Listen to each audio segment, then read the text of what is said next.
Swayam Prabha. Digital India. Educated India.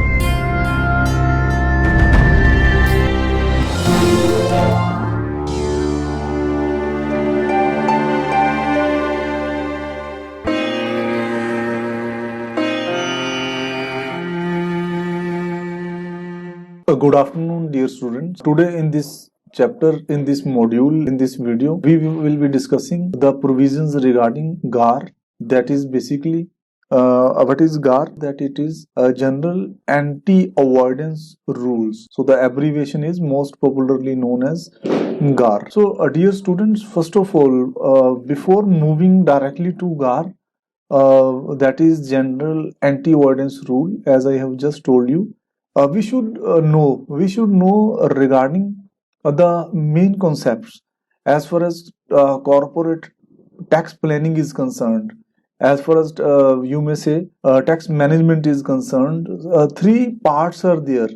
You see, three basic concepts are there. First one is tax planning. So what is tax planning? Tax planning is basically concerned with taking maximum benefits of various exemptions, deductions, and all that are there, that are basically provided by the various provisions of the Income Tax Act 1961. And tax planning is fully legal and it must be encouraged. It is totally within the four walls of the act. Now, what is tax avoidance? You see, tax avoidance is also fully legal. It is, but it is not desirable. What is its meaning? It is concerned with avoiding the tax. That is by taking benefit of some loopholes in the provisions, or by, you may say, molding provisions. So, the main theme under tax avoidance is not respecting the letter and spirit of the act. Why some provision was introduced in the act, that spirit is not respected, that is not taken into consideration, that is rather ignored. So as I have already told you, that it is not illegal, it is also as like tax planning, it also travels within the four walls of the act, but it is not desirable. And such loopholes, such tendency for tax avoidance, it should be checked.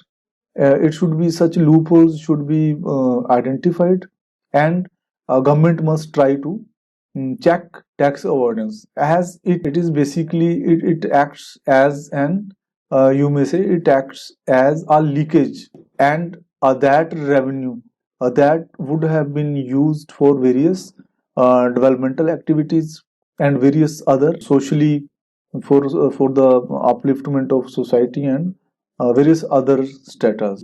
Dear student, what is tax evasion? Kindly note that it is fully illegal. It is basically concerned with understating income, or even hiding income, or overstating the expenses in order to reduce the taxable income. So that is basically clear cut, that is evident, that we are basically concerned with evading the tax. We are trying to evade the tax. So it is fully illegal and it must be punished. Heavy penalties should be there, prosecution should be there, and some example should be set for the others, that no one should try to attempt, no one should try to evade tax. So that is it. Now, coming back to our main topic for this module, that is GAR, General Anti-Avoidance Rules. Now, why we have discussed these concepts? Kindly note that GAR is basically concerned with the second one, second part, that is tax avoidance. You see, kindly see its meaning once again. It is General Anti-Avoidance Rules. So it has something in common with tax avoidance. So now let us start it in a formal way. First of all, kindly note, dear students, GAR, basically General Anti-Avoidance Rule. Basically, it is not of, basically, as you know, that it is of the recent origin, we may say. But in fact, first of all, it was proposed long back. It was proposed in the Direct Tax Code of 2009. almost 11 years back, and it was introduced in India after the Vodafone deal with Hutchison and SR. So kindly note. And one thing you should note, my dear students, that after some time, in the budget session of Parliament that was held in 2012, a new chapter 10A, that was that was included in order to include GAR, in order to include the provisions relating to general anti-avoidance rules, and it was to be made applicable from 1st of April 2012. And the new chapter, as I have told you, 10A was inserted in the Income Tax Act 1961. But again, due to some reason or the other, due to various technicalities, or due to various other types of pressures, it was not, it could not be made applicable from 1st of April 2012. But it is not so that it is not applicable. In India, the provisions relating to GAR came into effect from 1st of April 2017, and you may say first financial year was 2017-18, and the assessment year, we may say, it was basically assessment year 2018-19. So finally, GAR became applicable. The provisions of GAR were implemented. These provisions came into force in India from assessment year 2018-19. That is why I had told you that it is of recent origin in India. Now, what is GAR? Again, the question arises, as I have just discussed with you the concept relating to tax planning, tax avoidance, and tax evasion. Now, kindly note that GAR provisions, basically law relating to GAR, is basically anti-tax avoidance. It is basically anti-tax avoidance law in India. So it should be noted that it has nothing to do with tax planning, and it is not directly concerned with tax evasion. Ultimately, the purpose may be to evade some tax by some authorities, by some, you may say, corporate entities and others. But still, the provision of GAR are basically related to anti-tax avoidance law in India. Now, what is the? It gives powers to the taxation department. It provides power to the taxation authority in a country. The power is regarding questioning the transaction. Any transaction may be questioned, and any arrangement may be questioned. And in case something fishy is found, or something not undesirable is found, in that case, that transaction may even be invalidated. Basically, it is not so. It is not to harass somebody. Rather, it is to check, it is to question, it is to consider those transactions where some commercial substance is missing. You see, commercial substance must be there. Commercial substance is needed in order to impart validity to some transaction, and where it is missing, and it seems to be there that the main theme of some transaction was just to get a benefit of some tax provision, just to take some tax benefit. It will be then considered in the nature of tax avoidance.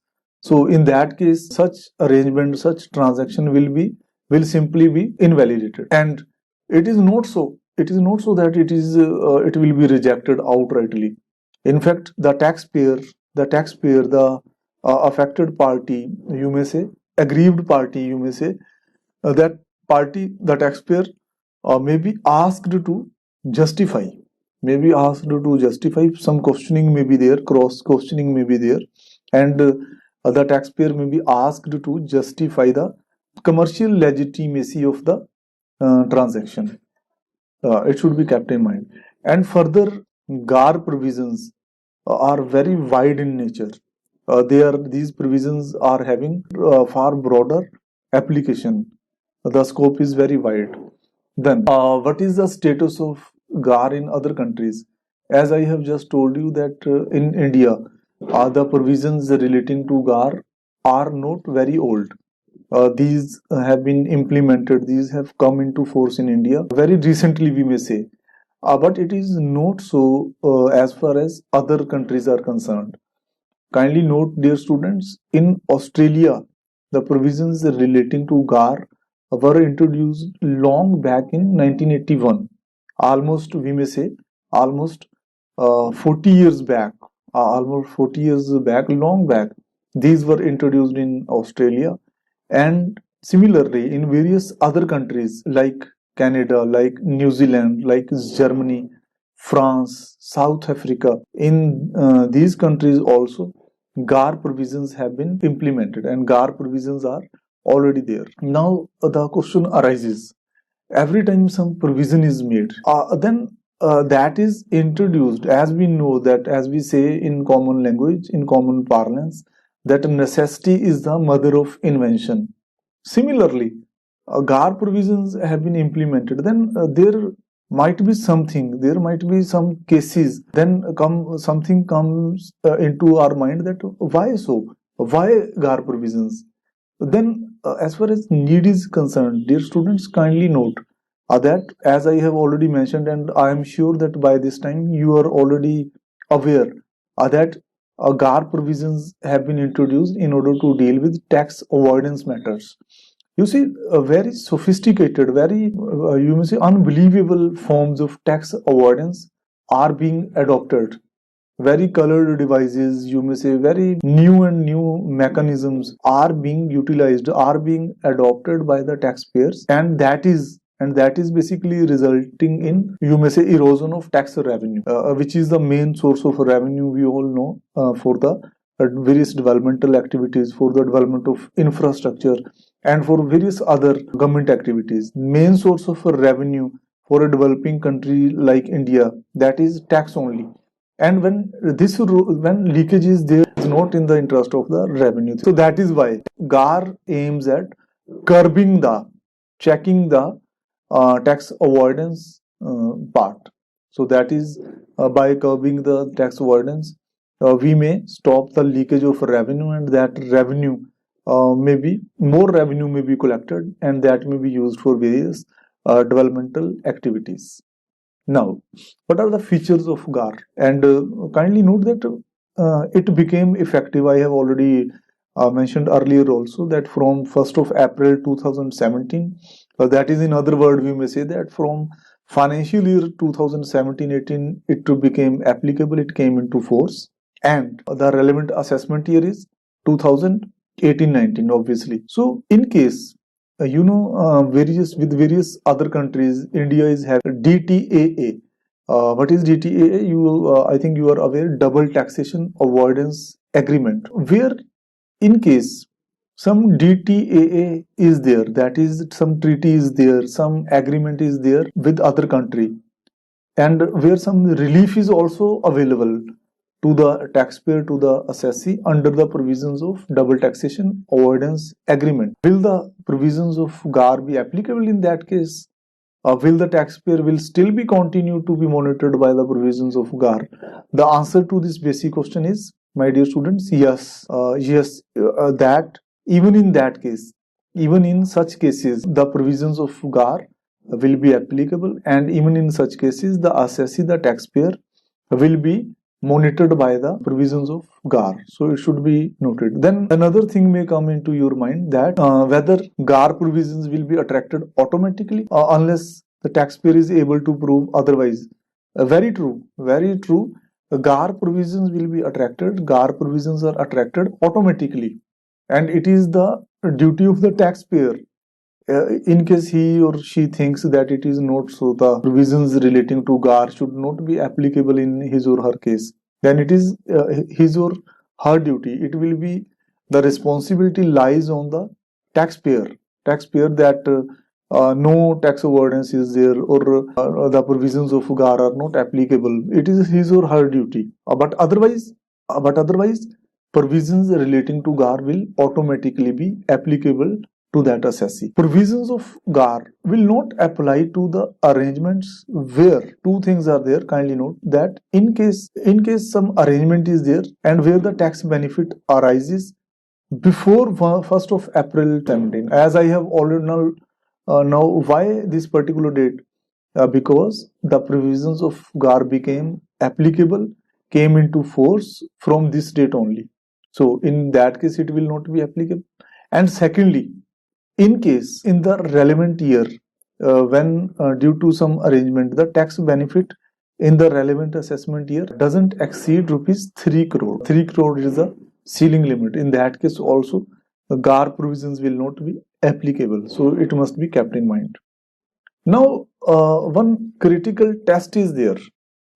Dear student, one critical test is there, and my sincere advice to all of you is to remember these provisions. These are very typical provisions, and these provisions are not generally even available. So you must go through these very carefully. What are the critical tests to avoid the application of the provisions under GAR? So kindly note, first of all, kindly note that it should be proved. It should be proved that I have already told you that it is a duty of it is the onus. The onus is on taxpayer to prove that this transaction is not covered under tax avoidance and no GAR provisions are applicable. Now, kindly note that apart from proving that aim is not just to get tax benefit, these tests are also there. Now, what are the various tests? Let us think. First is it is there that arrangement is not carried out in a manner. Arrangement is not carried out in a manner normally not employed for bona fide purpose.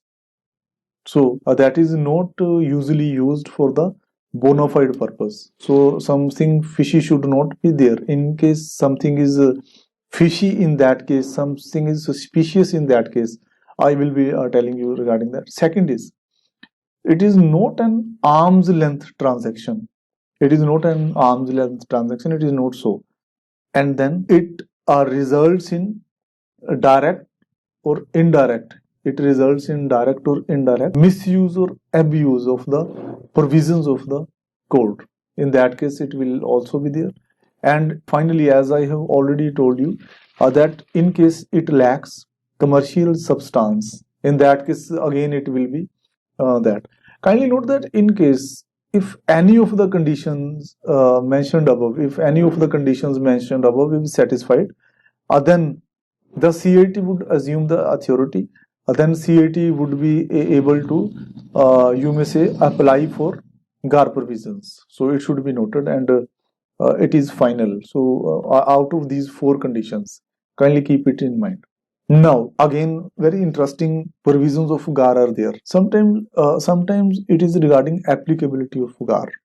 Sometimes it is there. It is in our mind that whether GAR provisions are applicable to residents or these are applicable to non-residents, or these provisions applicable to individuals. So, in this regard, my answer is that GAR provisions are applicable to all. GAR provisions are applicable to all types of taxpayers. Their residential status, you may say, doesn't matter.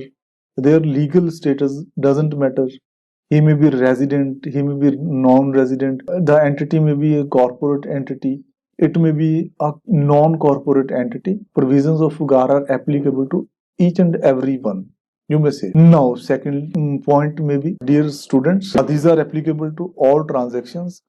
For GAR provisions, it is also not relevant. Kindly note that whether these transactions or these arrangements were with group companies, with group concern or third party, or whether they are domestic transactions or whether they are cross-border transactions. Kindly note that for each and every type of transaction, for each and every type of arrangement, GAR provisions are applicable. Now, I have already told you regarding the threshold limit of rupees 3 crores. I have already told you.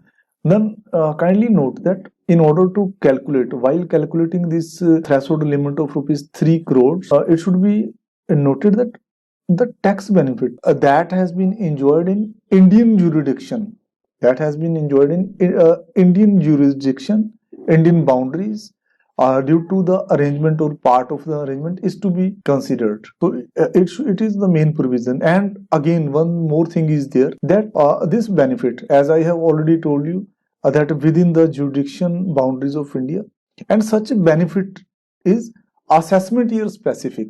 So these four conditions must be kept in mind, dear student. Now kindly note that what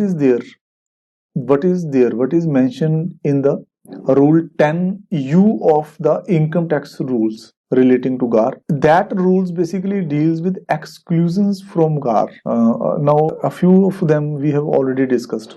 Now let me explain these one by one. First is, I think you are aware that I have just told you that monetary threshold of limit of rupees 3 crores is there for the applicability of GAR, and these threshold limit has to be seen with respect to each assessment year, and the threshold is not taxpayer specific, and it is required to be determined with regard to all the parties which are there in the arrangement. Provisions of GAR are not applicable to foreign institutional investors, that is FIIs, and FPIs, that is foreign portfolio investors. Similarly, other provisions of GAR are not applicable to a person who is non-resident in relation to investment made by him by way of offshore derivative instruments or otherwise, directly or indirectly, in a FII. That you know, FII, that is foreign institutional investors. Now, as far as possible consequences are concerned, first is, kindly note that first case is, what may be the possible consequences. Something is found. In that case, what may be there? In that case, the transaction may be disregarded, or the transaction or arrangement may be recharacterized. So it may be and it may be in relation to the entire transaction, or it may apply disregarding, combining, recharacterizing. It may be there for a part of the transaction, part of the arrangement also. Secondly, what may be there? That in case some, we say impermissible avoidance arrangement, impermissible, that it is not permissible, then we may treat it as if it was not entered into, it was not carried out at all. So we may treat it in that angle also. Then after that, taxation authorities may disregard any accommodating party, or taxation authorities may treat that accommodating party and the other party as one and the same person, and accordingly they may disregard their separate, treat them as different person. They may treat as accommodating party and the other party as one and the same person. They may treat various connected persons one and the same for the purpose of finding out tax liability. Then again, in case some accrual is there, in case some receipt is there, and that is basically that may be of capital nature or revenue nature, or let us assume some expenditure, some deduction, some rebate, some relief is there. In that case, it may be relocated amongst various parties to the transaction, various parties to the arrangement. Place of residence of any party which is there in the arrangement, or site of an asset or of transaction may be treated at a place other than the place of residence, other than the place of location of the asset which has been provided in the arrangement. So it may be treated at some other place also. When it is found, when it is clear the purpose is just to avoid the tax, and they may consider the transaction, or they may look at any arrangement by disregarding any corporate structure, and while determining various consequences, even debt may be recharacterized as equity, and even equity may be recharacterized as debt. So it may be, and even some capital nature expenditure may be treated as a revenue nature expenditure, and some, it will differ from case to case. It will be depending upon the case, facts and figures of the particular case. So it should be remembered. The onus of proving that GAR provisions are applicable. GAR provisions are not applicable onus to prove that GAR provisions are not applicable to me. In that case, the onus lies on the taxpayer.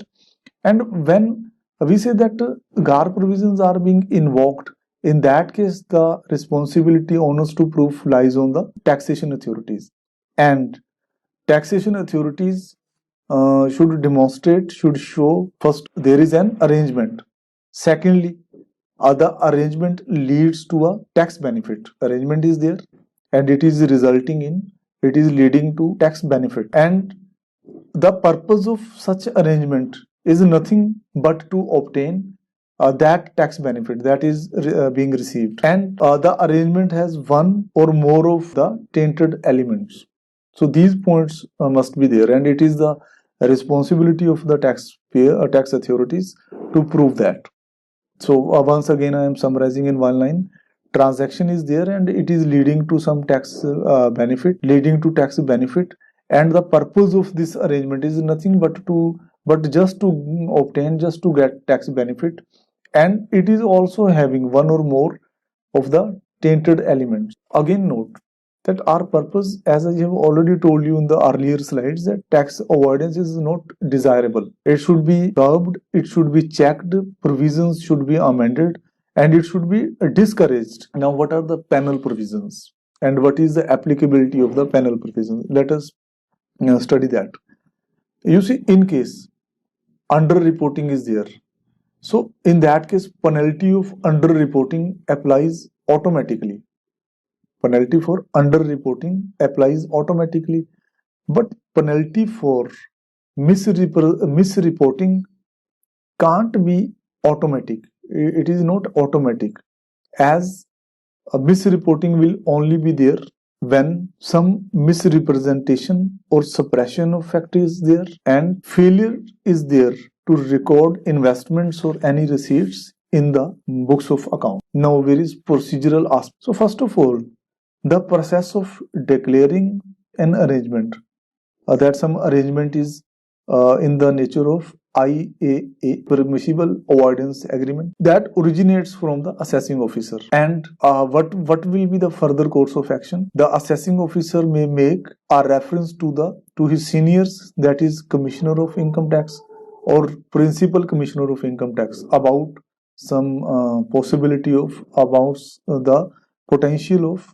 GAR case. Commissioner issues a notice to the taxpayer after confirming that the arrangement is in the nature of IAA, impermissible avoidance agreement. Then the taxpayer will file some documents, some record to justify that it is not in the nature of IAA. You see the difference. Taxation authorities are saying that it is in the nature of IAA, and now after receiving the notice, you may say that taxpayer tries his best to justify that it is not in the nature of impermissible avoidance agreement. In that case, again, in case commissioner is not satisfied with the justifications, with the explanations, with the records, documents given by the taxpayer, in that case, the case may be referred by the commissioner to some approving panel. And what is there? Approving panel basically consists of 3 members. A retired High Court judge is there, a tax officer is there with the rank of CCIT, Chief Commissioner of Income Tax, and one outside expert is there. And then that approving panel will discuss the case. It will go into the further details, and then it gives the directions which are applicable to both the parties. That is, these are applicable to taxation authorities also, and these are applicable to taxpayer also. When it has been given by, when the decision is given by, directions are given by the approving panel, then no appeal is there. No appeal can be made against the directions given by such panel, approving panel. And at the last, assessing officer makes an order to the taxpayer. We are moving to the end of this chapter. Provision is relating to advance ruling. Advance ruling can be sought when, in order to know that whether some arrangement that is in a person is going to enter into some arrangement, So it may be sought, advance ruling may be sought in order to know whether the arrangement which is proposed to be undertaken by the person being a resident or a non-resident is an impermissible avoidance arrangement, whether that will fall under this IAA, impermissible avoidance arrangement. Or secondly, it may also be sought by both residents and non-residents, and only in respect of the arrangements proposed to be entered into by the person. So it should be kept in mind. The purpose is only to know whether it will be the nature of impermissible avoidance arrangement. So it may be asked, and advance ruling in this regard may be taken. And it is advisable in some cases when some confusion is there. So this is the end of the lecture. This is the end of this video, and I hope that now you are comfortable in, now you have understood at least some basics of the provisions relating to GAR, that is General Anti-Avoidance Rules. Okay, thank you, dear students. Bye.